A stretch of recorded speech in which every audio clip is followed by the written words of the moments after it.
नमस्कार, आप सभी का स्वागत है यूथ अध्ययन के चैनल पे। साथियों, एक बार फिर से मैं आप सभी के बीच एचपी पटवारी परीक्षा 2026 के लिए एंशियंट हिस्ट्री का एक नया विषय सिंधु घाटी की सभ्यता लेके आ चुका हूँ। इस विषय को हम बहुत ही डिटेल से देखने वाले हैं, इसीलिए शुरू से लेकर अंत तक आप हमारे इस विषय में जरूर बने रहे। साथियों, सबसे पहले बात करें सिंधु घाटी सभ्यता की। यह सभ्यता सिंधु नदी के तट पर मिली थी, इसीलिए इस सभ्यता को सिंधु घाटी सभ्यता कहा जाता है। तो सबसे पहला क्वेश्चन तो यही बनता है कि सिंधु घाटी की सभ्यता इसको क्यों कहा जाता है, क्योंकि यह सभ्यता हमें कहाँ मिली है, इंडस रिवर के तट पर मिली है, सिंधु नदी के तट पर मिली है, इसीलिए इस सभ्यता को सिंधु घाटी की सभ्यता भी कहा जाता है। और इसकी जो सबसे पहले जो जानकारी है वो हड़प्पा की खुदाई से हमें मिलती है। तो सिंधु घाटी सभ्यता को हड़प्पा सभ्यता क्यों कहा जाता है, क्योंकि इसकी जो सबसे पहले हमको जानकारी है वो हड़प्पा की खुदाई से मिलती है, इसीलिए सिंधु घाटी सभ्यता का अन्य नाम, उचित नाम हड़प्पा सभ्यता, हड़प्पन सिविलाइजेशन के नाम से भी इसको जाना जाता है। इस बात को मेरे साथ ही आपने डिटेल से याद रखना है। अगर बात करें सिंधु घाटी सभ्यता के विकास की, किसका विकास किस काल में हुआ है, तो इसका जो टाइम पीरियड था, तो ये उचित जो एनसीईआरटी के मुताबिक इसकी टाइम है वो 2500 ईसा पूर्व से 1750 ईसा पूर्व। कई बार पूछा गया है कि सिंधु घाटी सभ्यता का जो विकास है वो कब से कब तक माना जाता है। तो सिंधु घाटी सभ्यता का जो विकास है वो आपका 2500 ईसा पूर्व से 1750 ईसा पूर्व माना जाता है। इस बात को आपने डिटेल से इंपॉर्टेंट तरीके से मेरे साथ ही याद रखना है। अगर बात करें इस सभ्यता की, तो सिंधु घाटी सभ्यता विश्व की सबसे पहली शहरी सभ्यता थी। और इसकी जो सबसे पहले जानकारी दी थी, इसके बारे में जो सर्वप्रथम जो जानकारी दी थी वो किसने दी थी, कई बार क्वेश्चन पूछा गया है। तो सर्वप्रथम चार्ल्स मेसन ने 1826 ईस्वी में इसकी जानकारी दी थी। इस बात को आपने डिटेल से याद रखना है कि चार्ल्स मेसन साहब के द्वारा 1826 ईस्वी में सबसे पहले सिंधु घाटी सभ्यता के बारे में जानकारी दी गई थी। ये बात आपको याद रखनी है। साथियों, अगर आप भी एसपी पटवारी परीक्षा की तैयारी कर रहे हैं और आप भी हमारे साथ जुड़ना चाहते हैं, तो आप भी एक मिडिल क्लास फैमिली से, तो आप मात्र और मात्र हमारे साथ 499 मंथ में जुड़ सकते हैं। हम देंगे आपको 499 में लाइव प्लस रिकॉर्डेड क्लासेस। जो क्लास लाइव होगी उसको आप रिकॉर्डेड देख सकते हैं, और थ्योरी वाइज हर एक टॉपिक हम आपको कराने वाले हैं। तो जो क्लास लाइव रहेगी उसको आराम से बाद में रिकॉर्डेड भी देखा जा सकता है। तो अगर आप हमारे बैच के साथ जुड़ेंगे, एवरी सैटरडे आपका वीकली टेस्ट रहने वाला है। तो आप 7876145409, आप इस नंबर पे कांटेक्ट करके हमारे बैच का जो है वो हिस्सा बन सकते हैं। साथियों, 1921 ईस्वी में तत्कालीन भारतीय पुरातत्व सर्वेक्षण विभाग के महानिदेशक जॉन मार्शल के समय सबसे पहले जो राय बहादुर दयाराम साहनी है, उनके द्वारा क्या की गई थी, हड़प्पा की खोज की गई थी। तो 1921 की बात है, और 1921 ईस्वी में तत्कालीन जो उस समय जो इंडियन आर्कोलॉजिकल जो विभाग था, भारतीय पुरातत्व सर्वेक्षण विभाग के जो जनक होते थे जॉन मार्शल। ये क्वेश्चन कई बार पूछा गया है कि 1921 में जब हड़प्पा की खोज राय बहादुर दयाराम साहनी के द्वारा की गई थी, तो उस समय भारतीय पुरातत्व सर्वेक्षण विभाग के महानिदेशक डायरेक्टर जनरल कौन थे, तो वो थे आपके सर जॉन मार्शल। तो ये क्वेश्चन आपको जरूर याद रखना है। तो हड़प्पा की खोज कब की गई, 1921 में की गई। अब कुछ 4 पॉइंट आपको यहाँ से डिटेल से याद रखना है कि जो हमारी इंडस वैली सिविलाइजेशन है उसका विस्तार कैसे कैसे है। तो सिंधु घाटी सभ्यता की अगर मैं बात करता हूँ, तो इसका जो विस्तार है और इसका आकार भी कई बार पूछा गया। तो इसका आकार कैसे नजर आ रहा है आपको, इसका आकार है आपका त्रिकोण।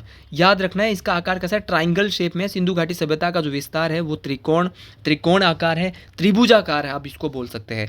तो सबसे पहले बहुत दफ़ा ये बात पूछी गई है कि सिंधु घाटी सभ्यता की उत्तरी सीमा का क्या नाम है। तो सिंधु घाटी सभ्यता की जो उत्तरी सीमा है वो क्या है, मांडा, जो कि जम्मू में पड़ती है। ये बात आपको जरूर याद रखनी है। उसी प्रकार एक बार क्वेश्चन पूछने वाले ने क्वेश्चन पूछ लिया था कि पश्चिमी सीमा कौन सी है, तो उत्तरी सीमा मांडा जम्मू है। और अगर बात करें पश्चिमी सीमा की, तो पश्चिमी सीमा मेरे साथ ही सुदका गेंडौर बलूचिस्तान में है। और सुदका गेंडौर जो है ये कहाँ पड़ता है, तो ये सुदका गेंडौर बलूचिस्तान पाकिस्तान में। ये क्या है, सिंधु घाटी सभ्यता या हड़प्पा सभ्यता का पश्चिमी सीमा है। तो पश्चिम में कहाँ तक फैला है, सुदका गेंडौर तक फैला है। और अगर बात करें दक्षिण में, तो दक्षिण में दैमाबाद महाराष्ट्र तक फैला है। तो कई बार पूछा गया है सिंधु घाटी सभ्यता की दक्षिणी सीमा कौन सी है, तो दक्षिणी सीमा है आपकी दैमाबाद आपको जरूर याद रखना। और अगर बात करें पूर्वी सीमा की, तो पूर्वी सीमा जो है आपकी आलमगीरपुर है, जो कि उत्तर प्रदेश में है। तो आपको याद रखना, इसका जो आकार है वो कैसा है, त्रिभुजाकार है मेरे साथ। ये क्वेश्चन कई बार पूछा गया है कि सिंधु घाटी सभ्यता का आकार कैसा है, तो सिंधु घाटी सभ्यता का आकार त्रिभुजाकार है। त्रिभुजाकार आकार आपको जरूर याद रखना है, मोस्ट इंपॉर्टेंट तरीके से मेरे साथ ही याद रखना है। और आपको ये भी याद रखना है कि इसकी उत्तरी सीमा मांडा है, दक्षिणी सीमा दैमाबाद है, पश्चिमी सीमा सुदका गेंडौर सुतका गंडौर बलूचिस्तान है और पूर्वी सीमा आलमगीरपुर तक है। तो ये चारों के चारों आपको इसकी सीमाएं याद रखनी है और इसके आकार भी याद रखना है कि इसका आकार कैसा है। तो इसका आकार आपका त्रिभुजाकार है, ये बात आपको जरूर याद रखनी है। ऐसे बीच आगे बढ़ते हैं। सबसे पहले बात करते हैं कि जो सिंधु घाटी सभ्यता के जो लोग थे, इनका सामाजिक जीवन, इनका समाज का जो स्वरूप है वो कैसा था। कई बार यहाँ से क्वेश्चन पूछ लिया जाता है। तो सिंधु घाटी सभ्यता के जो समाज का जो स्वरूप था वो मात्र सत्तात्मक था। मतलब कि यहाँ पे मात्र देवी को सर्वोच्च माना जाता था। मतलब कि जो कई बार क्वेश्चन पूछा गया है कि इनके समाज का स्वरूप कैसा था, तो मात्र सत्तात्मक समाज इनका था। सिंधु घाटी सभ्यता के जो लोग थे वो मात्र देवी को पूजते थे। और सिंधु घाटी सभ्यता का जो समाज है वो कितने वर्गों में बटा हुआ था, ये क्वेश्चन कई बार पूछा गया है। तो सिंधु घाटी सभ्यता का जो समाज मेरे साथी था वो आपका 4 वर्गों में बटा हुआ था। ये 4 वर्ग कौन कौन से थे, तो ये थे आपके, नंबर 1 वर्ग था आपका विद्वान वर्ग, नंबर 2 था आपका योद्धा वर्ग, नंबर 3 था आपका व्यापारी एवं शिल्पी वर्ग और चौथा था आपका श्रमिक वर्ग। तो 4 वर्गों में आपका बटा हुआ था आपका सिंधु घाटी सभ्यता का समाज। ये बात आपको याद रखनी है। आपका विद्वान वर्ग, आपका योद्धा वर्ग, आपका व्यापारी एवं शिल्पी वर्ग और आपका श्रमिक वर्ग, आपको ये चारों के चारों वर्ग मेरे साथ ही डिटेल से याद रखने हैं, मोस्ट इंपॉर्टेंट तरीके से याद रखने हैं। अब बहुत दफ़ा क्वेश्चन पूछने वाला क्वेश्चन पूछता है कि सिंधु घाटी सभ्यता के जो लोग हैं उनका भोजन कैसा था। अब उनका सामाजिक जीवन, उनके समाज का स्वरूप मात्र सत्तात्मक था और उनका समाज 4 वर्गों में बटा हुआ था। कुछ लोग विद्वान होते थे, कुछ योद्धा थे, कुछ व्यापारी थे, कुछ शिल्पी और कुछ आपके चौथे नंबर के श्रमिक वर्ग थे। लेकिन इनका जो भोजन था, ये कई बार ऐसे बेसिक क्वेश्चन आपसे पूछे जाएंगे।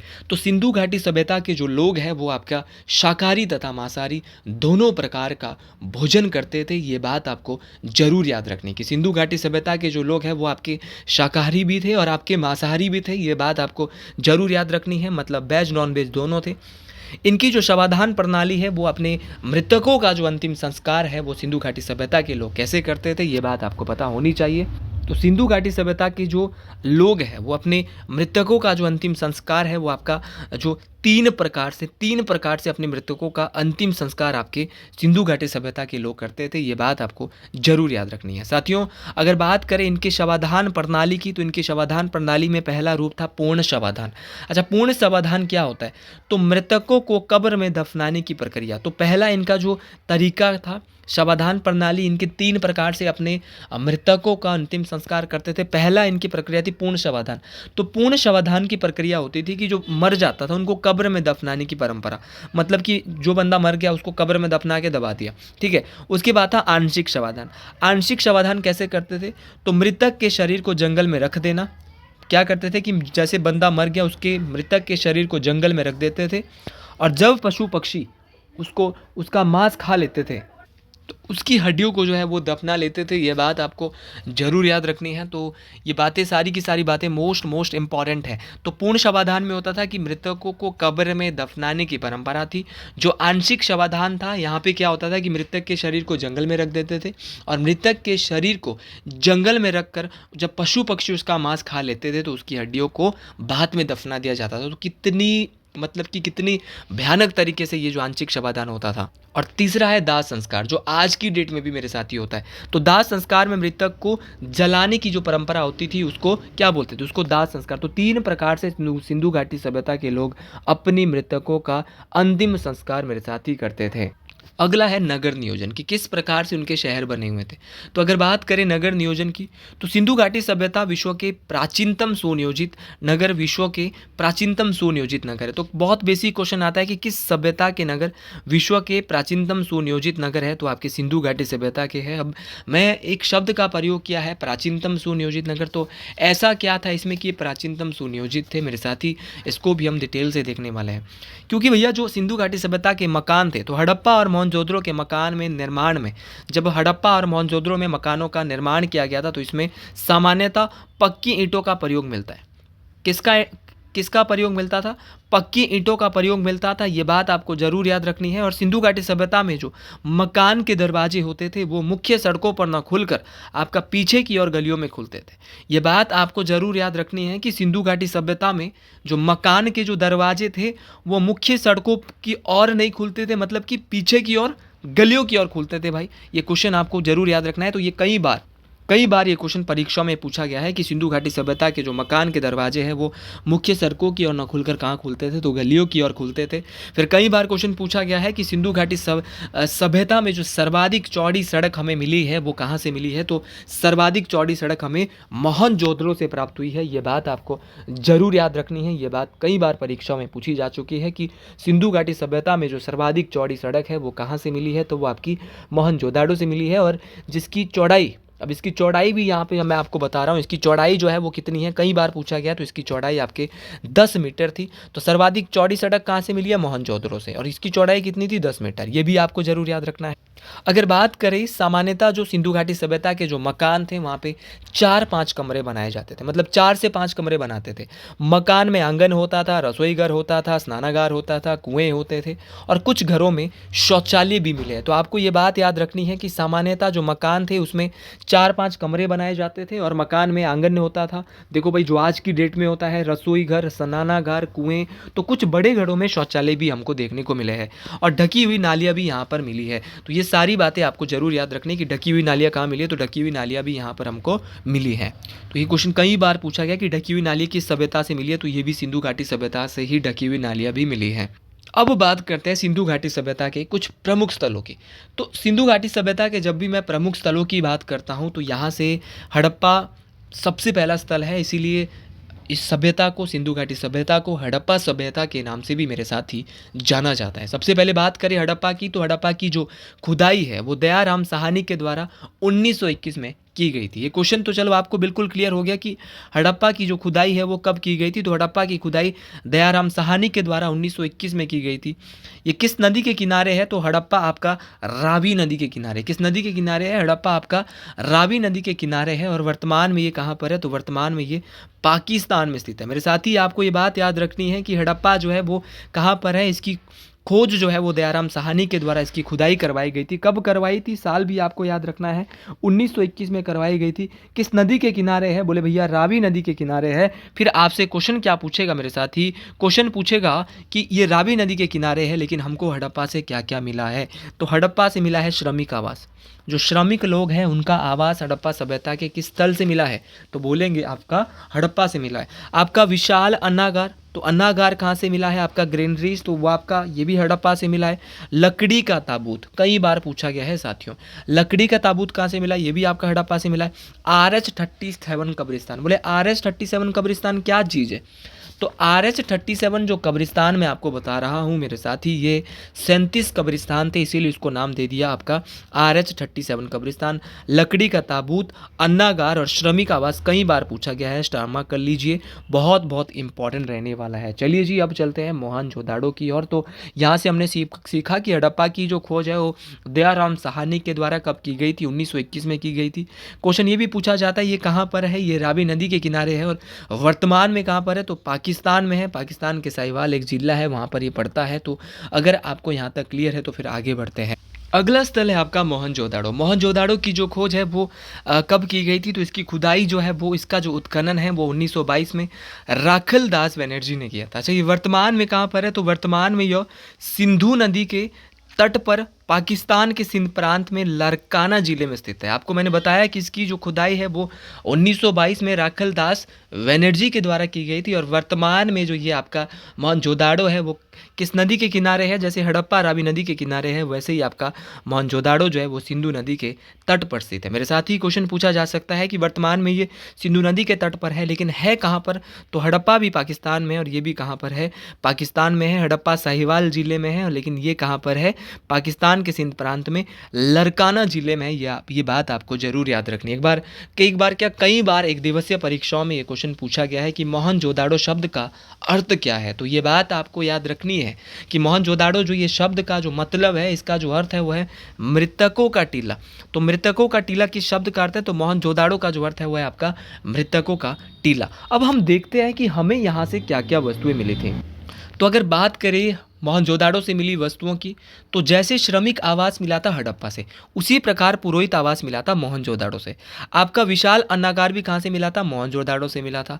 आपका विशाल स्नानागार कहाँ से मिला था? तो ये भी कई बार क्वेश्चन पूछा गया कि विशाल स्नानागार कहाँ से मिला है, तो विशाल स्नानगृह और विशाल स्नानागार आपका मोहनजोदाड़ो से मिला है। अन्नागार आपका हड़प्पा से भी मिला है, आपकी यहाँ से भी मिला है, मोहनजोदाड़ो से मिला है, लेकिन पुरोहित आवास आपका मोहनजोदाड़ो से मिला है। उसी प्रकार घर में कुआं, मैंने बोला था घर में कुएं भी इन्होंने बनाए थे, और घर में जो कुआं मिला है वो हमको कहाँ से मिला है? मोहनजोदाड़ो से मिला है। आदि शिव की मूर्ति कहाँ से मिली? कई बार पूछा गया है, तो आदि शिव की मूर्ति मिली है मोहनजोदाड़ो से। उसी प्रकार बहुत बहुत इंपॉर्टेंट है आपसे, कांसे की बनी नर्तकी की मूर्ति, तो कांसे से बनी नर्तकी की जो मूर्ति है ये बहुत बहुत इंपॉर्टेंट है, ये कई बार परीक्षाओं में पूछा गया है। तो कांसे से बनी नर्तकी की मूर्ति आपकी मोहनजोदाड़ो से मिली है। और सबसे जो चौड़ी सड़क है वो कहाँ से मिली है? तो सबसे चौड़ी सड़क की अगर बात करें तो सबसे चौड़ी सड़क भी आपसे कहाँ से मिली है? आपकी मोहनजोदाड़ो से मिली है। ये बात आपको जरूर याद रखनी है। तो अगर आपको यहाँ तक बिल्कुल क्लियर है तो फिर टेंशन किसी बात की नहीं है। तो सबसे चौड़ी सड़क, कांसे से बनी नर्तकी की मूर्ति, आदि शिव, घर में कुआं, विशाल स्नानागार, अन्नागार और पुरोहित आवास, ये सब कुछ कहाँ से मिला? ये आपका कहाँ से मिला मेरे साथी? ये आपका मोहनजोदाड़ो से मिला है। तो ये आपने कॉपी पेन लेके इन सब चीज़ों को लिख लेना है, तभी आपकी बात क्लियर बनना चाहते हैं। और अगर आप हमारे बैच के साथ जुड़ना चाहते हैं तो इससे भी अपर लेवल हम पढ़ा रहे, इससे भी ऊपर का लेवल पढ़ा रहे। ये बेसिक लेवल है और बहुत बेहतरीन तरीके से एचपी पटवारी की तैयारी अगर आप हमारे बैच के साथ आप जुड़ना चाहते हैं तो आप जुड़ सकते हैं। अगला है आपका चनूदड़ो। चनूदड़ो की बात करें तो इसकी खुदाई गोपाल मंजूमदार ने की थी। किसने की थी? गोपाल मंजूमदार ने की थी। और वर्तमान में जो आपका चनूदड़ो है ये भी आपका सिंधु नदी के तट पर पाकिस्तान में स्थित है। कहाँ पर है? आपका गोपाल मंजूमदार ने इसकी खुदाई की थी और ये सिंधु नदी के तट पर कहाँ पर है? पाकिस्तान में है। लेकिन चनूदड़ो के बारे में हम एक चीज़ पढ़ रहे थे कि यह एकमात्र ऐसा शहर है, कई बार पूछा गया कि सिंधु घाटी सभ्यता का वो स्थल जो दुर्ग रहित है, जो बाउंड्री रहित है भैया, जिसके बाहर बाउंड्री नहीं है, दुर्ग रहित है, तो वो कौन सा? आपका चनूदड़ो है। और यह क्या है? एक औद्योगिक शहर है। ये बात भी आपको याद रखनी है कि चनूदड़ो क्या है? एक प्रकार का औद्योगिक शहर है और यह एकमात्र ऐसा शहर है जो कि क्या है? आपका दुर्ग रहित है। ये बात आपको याद रखनी है। और कैसा शहर है? यह एक औद्योगिक शहर है। तो भैया चनूदड़ो की जो खुदाई है वो गोपाल मंजूमदार के द्वारा की गई थी और वर्तमान में ये किस नदी के किनारे है? वर्तमान में यह सिंधु नदी के तट पर पाकिस्तान में स्थित है और यह एकमात्र ऐसा शहर है जो कि दुर्ग रहित है और ये औद्योगिक शहर है। ये बात आपको जरूर याद रखनी है। अब आप बोलेंगे कि आपका चनूदड़ो से क्या क्या मिला था? तो चनूदाड़ो से ऐसी ऐसी चीज़ें मिली थी जिसके बारे में आप सोच नहीं सकते।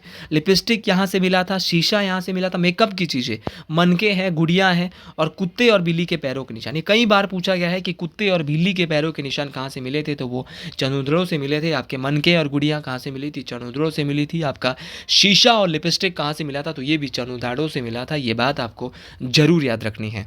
चलिए जी अगले और बढ़ते। अगला हमारा जो आ रहा है वो है रोपड़। अगर बात करें रोपड़ की तो इसकी भी खुदाई किसी ना किसी ने की होगी। अगर बात करें रोपड़ की मेरे साथी, तो रोपड़ की जो खुदाई है वो यज्ञदत्त शर्मा, किसने की थी?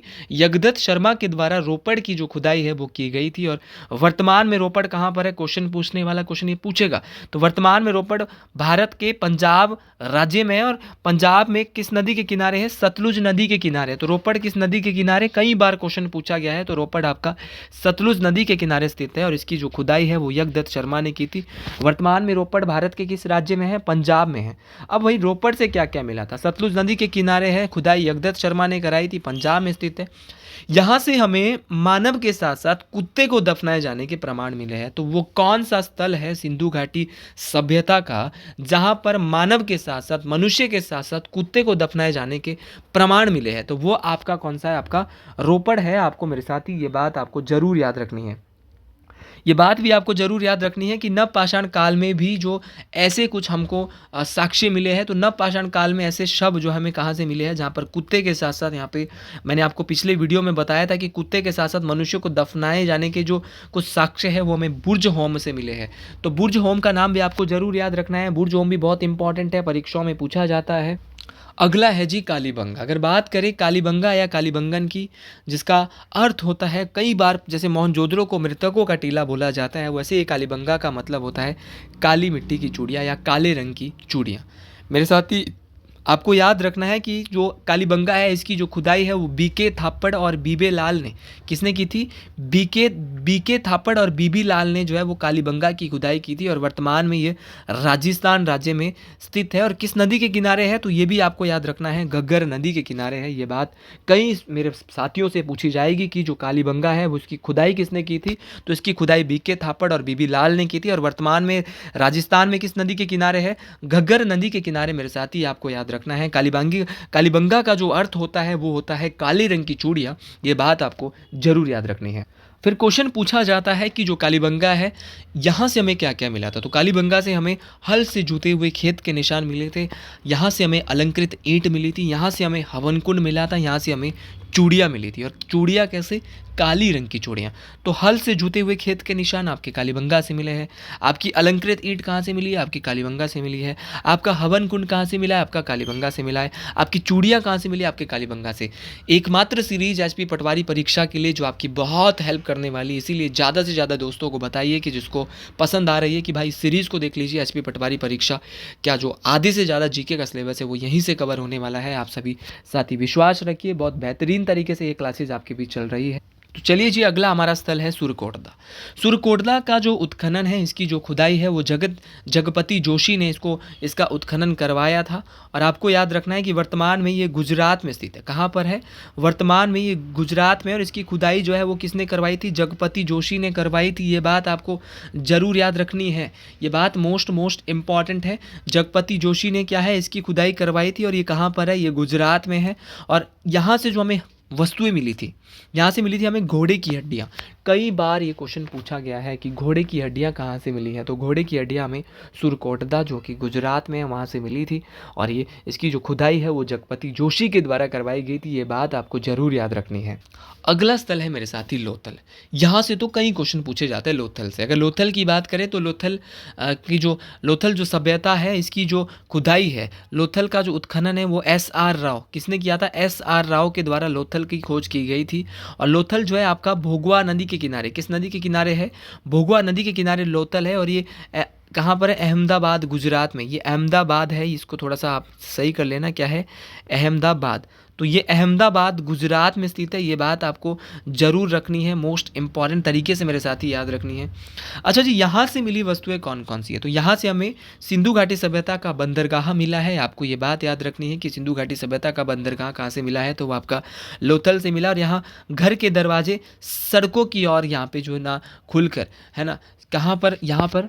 लेकिन भाई मैंने आपको एक बात बोली थी कि लोथल में जो घर के दरवाजे हैं वो सड़कों की ओर मिलते थे। लेकिन मैंने एक बात आपको ये बात भी बताई थी कि आपके जो भी इसके अलावा जितने भी स्थल थे, एक अपवाद है, लोथल एक ऐसा एकमात्र स्थल था जहाँ पर घर के दरवाजे सड़कों की ओर खुले हुए मिलते थे। लेकिन इसके अलावा जितने भी स्थल सिंधु घाटी सभ्यता के, उनके जो दरवाजे देखने को मिलते थे वो सड़कों की ओर न खुलकर, मुख्य सड़कों की ओर न खुलकर गलियों की ओर खुले हुए मिलते थे। ये बात आपको इंपॉर्टेंट तरीके से जरूर याद रखनी है।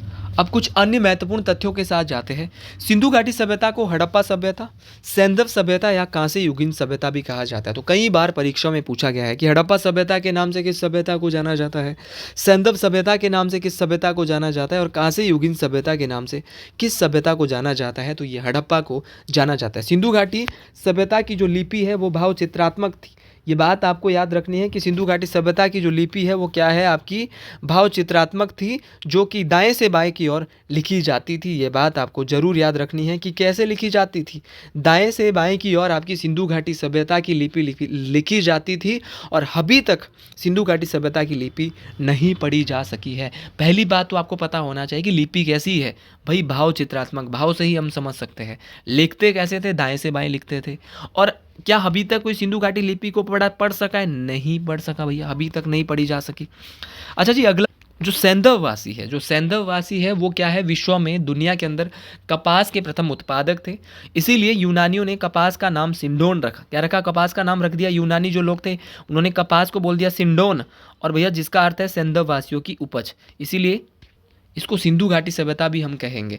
अच्छा जी, अगला है हमारा कि सिंधु घाटी सभ्यता के लोग कृषि करते थे, परंतु उनका मुख्य व्यवसाय क्या था? व्यापार था। अब आप कृषि नहीं बोल देना, ऑप्शन में कृषि हो सकता था, लेकिन सिंधु घाटी सभ्यता के लोगों का मुख्य व्यवसाय क्या था? व्यापार था। इस सभ्यता के जो लोग हैं वो आपके मापतोल जो था, मापतोल से परिचित थे, ये बात भी आपको जरूर याद रखनी है। और सिंधु घाटी सभ्यता के लोग लोहे से नहीं परिचित थे। तो ये क्वेश्चन कई बार आया, किससे परिचित नहीं थे? लोहे से परिचित नहीं थे। और हड़प्पा में मिट्टी के जो बर्तन होते थे वो सामान्यतः किस रंग के बने होते थे? ये क्वेश्चन भी पूछा जा सकता है। ऐसे ऑकवर्ड क्वेश्चन आपको आने वाले हैं। लाल रंग का इसमें उपयोग होता था। और हड़प्पा सभ्यता की जो मोहरें हैं उसमें बहुत से जानवरों के चित्र होते थे, लेकिन शेर के जो चित्र है उसमें देखने को नहीं मिले। ये क्वेश्चन भी पूछा गया है कई बार एसएससी के एग्जाम यानी एग्जाम में कि भाई किसके चित्र नहीं मिले, तो शेर के चित्र देखने को नहीं मिले हैं। और मोहरों में सेल खड़ी का उपयोग यहाँ पे मुख्य रूप से किया जाता। तो साथियों आज के लिए इतना ही, बाकी मिलते हैं आपसे अगले वीडियो में एक नए जोश नए उम्मीद के साथ। सभी को राधे राधे, हर हर महादेव, जय हिंद, जय हिमाचल प्रदेश, हर हर महादेव। अगर वीडियो अच्छी लगी है तो आप भी कमेंट बॉक्स में जरूर लिखें हर हर महादेव, जय श्री गुल महाराज, जय मामा ज्ञानी, हर हर महादेव।